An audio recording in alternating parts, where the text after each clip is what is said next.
Normal 3D blouse lining இல்லாமல் பார்க்க போகிறோம். ராய் ட்ரெஸ்க்காக கொஞ்சம் மார்க் பண்ணிக்கணும். நார்மல்னால 1.5 இன்ச்சஸ் மார்க் பண்ணிக்கோங்க. கீழே அந்த சைடு ஃபோல்டடு, இங்கிட்ட வந்து ஓப்பனில் இருக்கணும். நம்ம பேக் பார்ட் தான் மார்க் பண்ண போகிறோம். ஃபஸ்ட்டு 1.5 இன்ச்சஸ் மார்க் பண்ணிக்கணும். இப்போ அளவு ப்ளவுஸ் வச்சு தான் நம்ம மார்க் பண்ண போகிறோம். அளவு ப்ளவுஸ் எடுத்து வச்சுக்கோங்க. அது கரெக்டாக அந்த மார்க்கிங் கிட்ட வச்சுக்கணும்.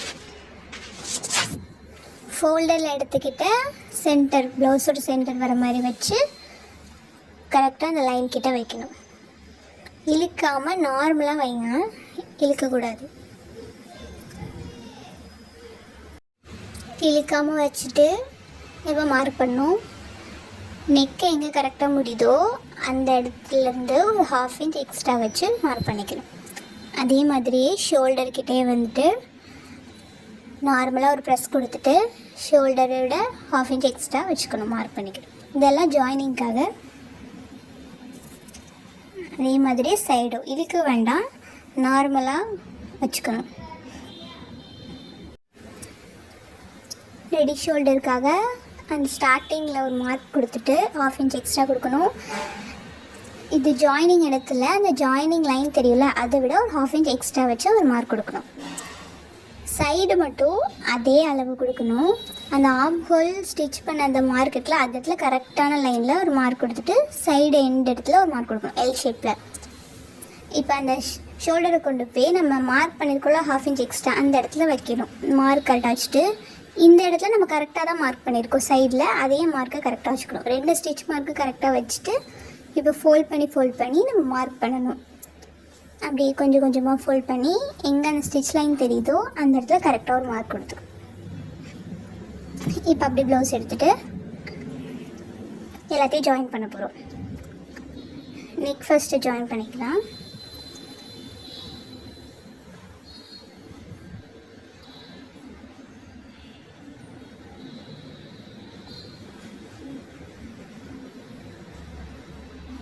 அந்த கர்வ் கொடுத்துருக்கிறதுல அப்படியே கர்வ் நம்ம அப்படியே ட்ரா பண்ணணும். அந்த லைன்லேயே அப்படியே வந்தால் நம்ம ஆர்ம் ஹோல் லைன் கிடச்சிடும். சைடு ஜாயின் பண்ணுறதுக்கு நம்மளுக்கு எவ்வளோ லென்த் வேணுமோ அவ்வளோ எக்ஸ்ட்ரா விட்டுக்கணும். ஜாயினிங் போக எவ்வளோ எக்ஸ்ட்ரா வேணுமோ விட்டுக்கிட்டு நேராக ஸ்ட்ரைட்டாக ஒரு லைன் போட்டுக்கணும்.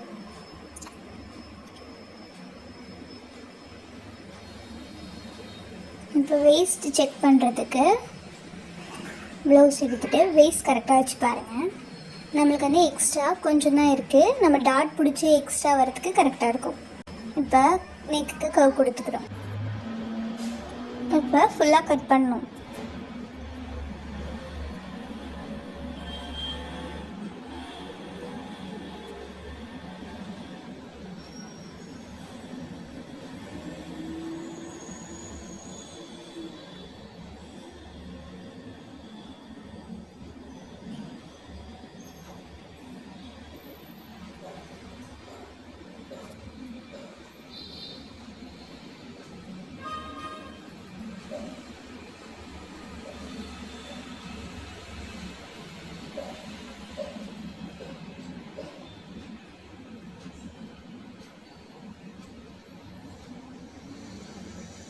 கீழே நம்ம ராய் ட்ரெஸ்க்காக விட்டதை கட் பண்ணிக்கோங்க.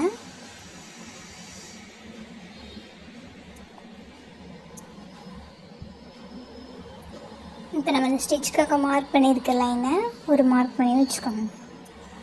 அவ்வளோதான், பேக் பார்ட் முடிஞ்சிச்சு. இப்போ பட்டிக்கு அதே சைடில் உள்ள கிளாத் நமக்கு எடுத்துக்கிறோம்.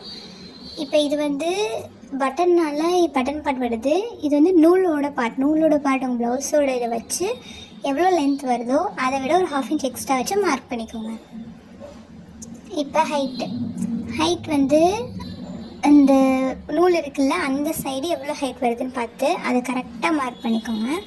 அதே மாதிரி பட்டி முடிகிற இடம் சைடில் இருக்குல்ல பட்டி, அது எவ்வளோ ஹைட் வருதுன்னு அங்கிட்டு பார்த்து அதையும் கரெக்டாக மார்க் பண்ணிக்கணும்.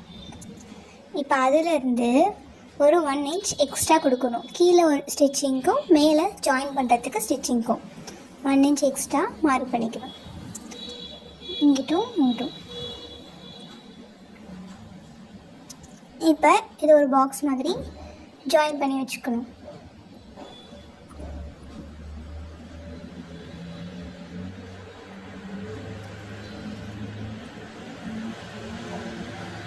இப்போ இதை நம்ம 3 பார்ட்டாக பிரிக்கணும். சும்மா நார்மலாக நம்ம 3 பார்ட்டாக, ஃபஸ்ட்டு பார்ட் கொஞ்சம் கம்மியாக, செகண்ட் பார்ட் கொஞ்சம் ஜாஸ்தியாக, 3ஆவது பார்ட் ஃபுல் லென்த்தாக இருக்கணும். அந்த மாதிரி 3 பார்ட்டாக பிரிச்சுக்கோங்க. ஃபஸ்ட்டு பார்ட்லேருந்து 0.5 இன்ச்சஸ் கீழே ஒரு மார்க் கொடுத்துக்கோங்க. இதில் வந்து 0.25 லைட்டாக மார்க் பண்ணிவிட்டு இதை ஃபுல்லாக ஜாயின் பண்ணிக்கணும்.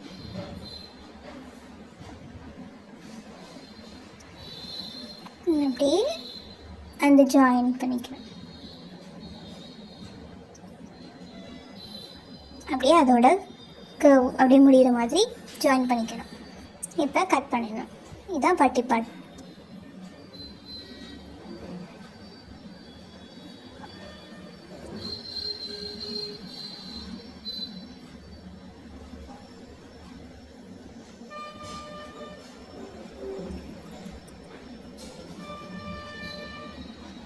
பட்டி பார்ட் கிடச்சிச்சு. இப்போ வந்து ஸ்லீவுக்கு ப்ளவுஸ் நம்ம பேக் பார்ட் வெட்டினதுலேருந்து நேராக இந்த சைடு அதை வந்து நம்ம 4ஆக ஃபோல்ட் பண்ணிக்கணும். ஓகேப்பா, நம்ம வந்து பேக் பார்ட் கட்டும்போது 2ஆக ஃபோல்ட் பண்ணியிருக்கோம். இப்போ ஸ்லீவுக்கு வந்து 4ஆக ஃபோல்ட் பண்ணிக்கணும். இப்போ ப்ளவுஸோட ஸ்லீவை பேக் சைடு வந்து அந்த கிளாத்தை டச் பண்ணியிருக்க மாதிரி வச்சுருக்கணும். நம்ம சைடு வந்து ஃப்ரண்ட் சைடு இருக்கணும். பேக் சைடு வந்து அந்த கிளாத்தில் டச் ஆகிருக்கணும். இப்போ கொஞ்சோட ராஜஸ்காக விட்டுட்டு பேக் பார்ட்டில் வந்து நம்ம 1.5 இன்ச்சஸ் கொடுத்தோம். ஸ்லீவ்க்கு வந்து 2 இன்ச்சஸ் கொடுக்கணும். ஏன்னா பேக் பார்ட்டுக்கு வந்து நம்ம ஷோல்டருக்கு அங்கே எக்ஸ்ட்ரா 0.5 இன்ச்சஸ் கொடுப்போம். ஆனால் இதில் வந்து ஜாயினிங்கை நம்ம இதில் ஆட் பண்ணி 2 இன்ச்சஸாக கொடுத்துடணும். இதில் வந்து ஷோல்டர் அதை ஜாயின் பண்ணுற இடமும் இதில் வந்துடும். மொத்தம் 2 இன்ச்சஸ். இப்போ சைடு ரவுண்டு எவ்வளோ வந்திருக்கோ அதை மார்க் பண்ணிட்டு அதுலேருந்து எக்ஸ்ட்ரா விட்டுக்கணும். எவ்வளோ அந்த ஸ்டிச்சிங் வர இடத்துக்கிட்ட ஒரு மார்க்கும் முடிகிற இடத்துக்கிட்ட ஒரு மார்க்கும் அதுலேருந்தும் எக்ஸ்ட்ரா லென்த் விட்டுக்கணும். இப்போ ஸ்லீவோட ஹைட் அந்த ஸ்டிச்சஸ் எங்கே வருதோ கரெக்டாக அதில் மார்க் பண்ணிட்டு இப்போ ஃபோல்ட் பண்ணி மார்க் பண்ணிக்கோங்க. அந்த ஸ்டிச்சிங் லைன் எங்கே வருதோ கரெக்டாக அதில் மார்க் பண்ணணும்.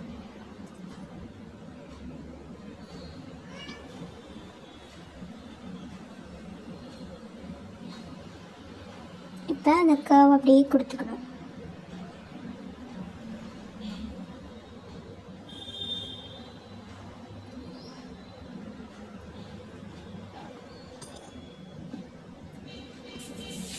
இது வந்து ஸ்டிச்சிங்க்கு கட் பண்ணுறது எக்ஸ்ட்ரா விட்டு அந்த லைனில் கட் பண்ணிக்கணும். கீழே இருக்கிறது வந்து நம்ம மடிக்கிறதுக்கு இப்போ டேப் எடுத்துகிட்டு ஸ்லீவை நம்ம 2ஆல் டிவைட் பண்ணிக்கணும். அங்கே மார்க் பண்ணி அங்கே இடத்துல 0.5 இன்ச்சஸ் கம்மியாக வச்சுட்டு அதை வந்து இந்த ஸ்டிச்சிங் லைனும் சென்டர் லைன்லேயும் கரெக்டாக ஜாயின் பண்ணணும். இது வந்து ஃப்ரண்ட் பார்ட்.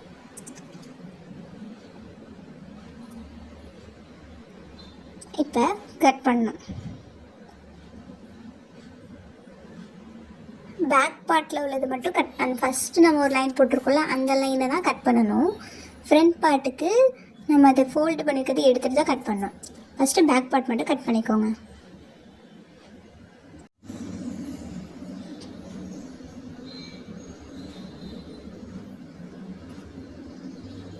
இந்த ராஜஸை கட் பண்ணிடுங்க. இப்போ நடுவில் மார்க்கிங்க்கும் மார்க் கொடுத்தாச்சு. இப்போ அதை அப்படியே ஓப்பன் பண்ணிவிட்டு ஃப்ரண்ட் பார்ட்டுக்கு கட் கொடுத்துக்கணும்.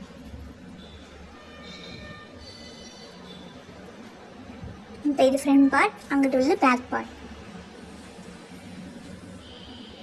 ஸ்லீவ் முடிஞ்சு இப்போ ப்ளவுஸோட ஃப்ரண்ட் பார்ட்டுக்கு பேலன்ஸ் இருக்கிற கிளாத்தை போட்டுக்கணும். இந்த சைடு பேக் பார்ட்டோட கட்டிங் இருக்கணும். இந்த சைடு ஸ்லீவோட கட்டிங்கில் அந்த சைடு வந்து ஓப்பனாக இருக்கும். ஓப்பன் சைடில் வச்சுக்கணும். ஆர்ம் ஹோல் லைன் வந்து அந்த சைடு வர மாதிரி வச்சுக்கணும்.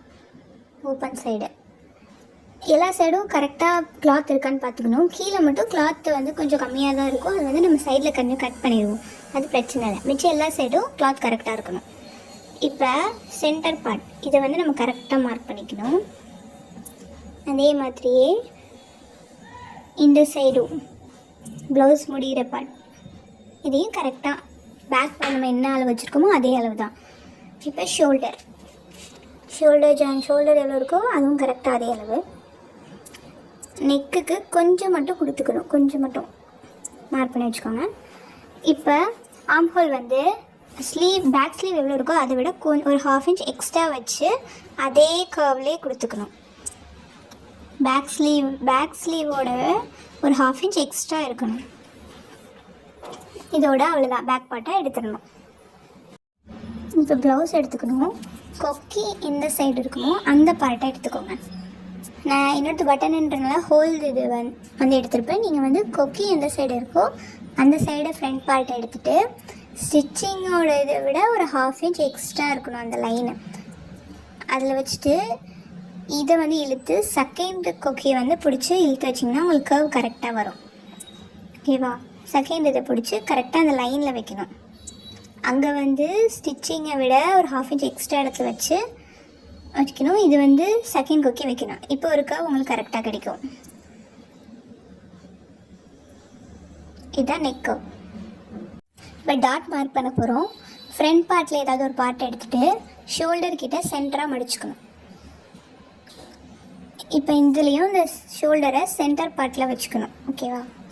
சென்டரில் வச்சுட்டு இழுக்காமல் நார்மலாக வைக்கணும். இழுக்காமல் வச்சுட்டு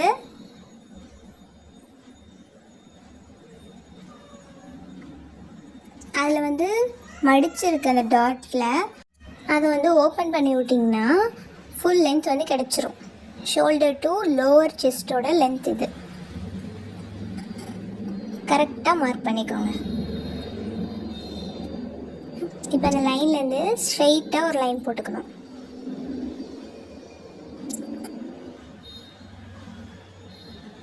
இப்போ இது வந்து எல்லாருக்குமே ஸ்டாண்டர்ட்.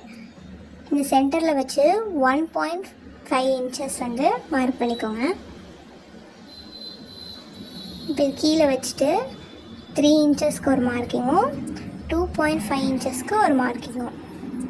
இது வந்து எல்லாருக்கும் ஸ்டாண்டர்டாக இதே மார்க்கிங் தான். இப்போ இது மூணுத்தையும் ஜாயின் பண்ணணும். ஃபஸ்ட்டு மார்க்கிங்கையும் செகண்ட் மார்க்கிங்கையும் ஜாயின் பண்ணணும். செகண்டு தேர்டு ஆல்ரெடி ஜாயினிங்கில் தான் இருக்கும். இப்போ சைடு போகணும். சைடு வந்து ப்ளவுஸில் அந்த பட்டி பார்ட்டோட சைடுக்கு எடுத்துக்கணும். சைடு எவ்வளோ வருதுன்னு பார்த்து அதில் ஒரு மார்க் பண்ணிக்கோங்க. அதிலிருந்து அதுதான் வந்து நம்மளுக்கு கரெக்டான பார்ட்டாக வரும். அதிலிருந்து நம்ம ஜாயின் பண்ணுறதுக்கு ஒரு 1/2 இன்ச் எக்ஸ்ட்ரா விட்டுட்டு இப்போ அதையும் இந்த தேர்ட் பாயிண்ட்டையும் ஜாயின் பண்ணணும்.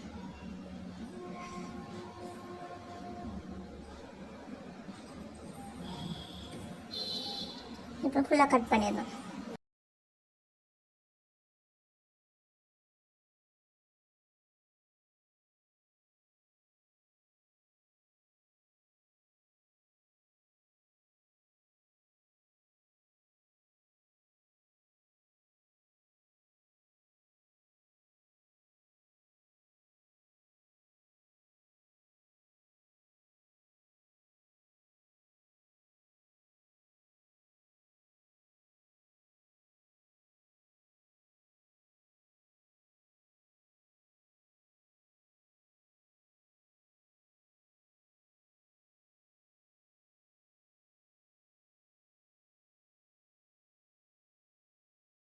ஃபுல்லாக கட் பண்ணோடனே அந்த டாட் பிடிக்கிறதுக்காக அந்த 2 பாயிண்ட் செகண்ட் பாயிண்ட்டையும் தேர்ட் பாயிண்ட்டையும் மார்க் பண்ணி வச்சுக்கோங்க.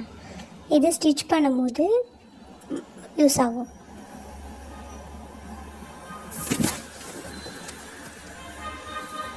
இப்போ பேலன்ஸ் உள்ள பார்ட்டு இது வந்து நம்ம பேக் சைடு நெக் கட் பண்ணோம்ல அந்த பார்ட். இதை 2 ஃபோல்ட் பண்ணி எடுத்துக்கிறேன். ஒரு 2.5 இன்ச்சஸ் வச்சுக்கலாம். இது வந்து நம்ம கொக்கி ஹூக்குக்கு ஜாயின் பண்ணுறதுக்கு.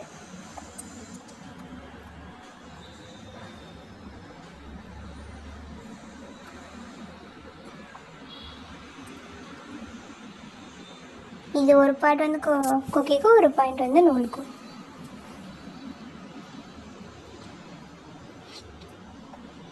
இப்போ நெக்குக்காக கிராஸ் பீஸ் வந்து நம்ம எடுத்துக்கிறோம். இழுத்து பார்த்தீங்கன்னா உங்களுக்கு இழுக்க வந்துச்சுன்னா அதான் கிராஸ் பீஸ்.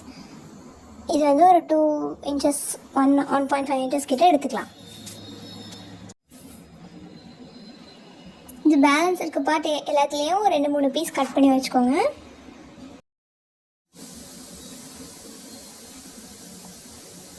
இந்த மாதிரி ஒரு 4-5 பீஸ் கட் பண்ணி எடுத்துக்கணும். எல்லாமே கிராஸ் பீஸாக இருக்கும் போது உங்களுக்கு ஈஸியாக இருக்கும். இந்த மாதிரி இழுக்கும் போது இழுக்க வரணும், அதான் கிராஸ் பீஸ்.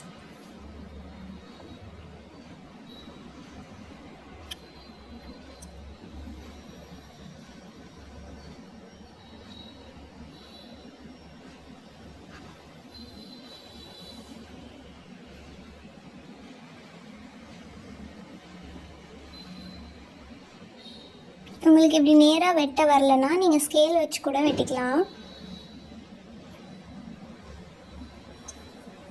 ஸ்கேல் வச்சு கூட வெட்டிக்கலாம்.